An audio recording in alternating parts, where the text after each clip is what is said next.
Indoor camping gone wrong.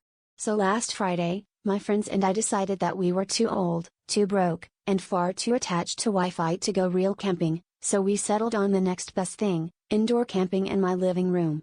You know, sleeping bags, ghost stories, s'mores over the stove, basically all the fun of camping, minus the bears and plus central heating.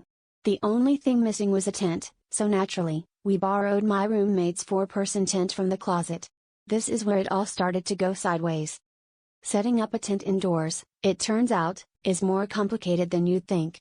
For one, my living room is roughly the size of a postage stamp, so we had to move the couch, the coffee table, and, at one point, my cat, who was not thrilled about the relocation.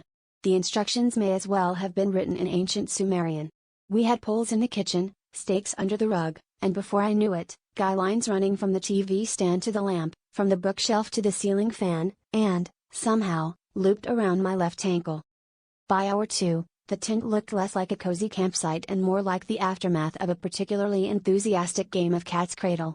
My friend Dave tripped over a guy line and nearly took down the Wi-Fi router, which would have been a tragedy of epic proportions.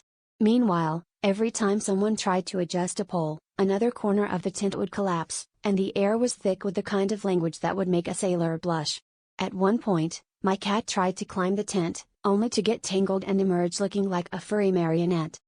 But here's the kicker: as we finally settled in, surrounded by a maze of taut strings and sagging nylon, my roommate walked in, took one look at the chaos, and said, "Wow, I guess you guys really pitched in.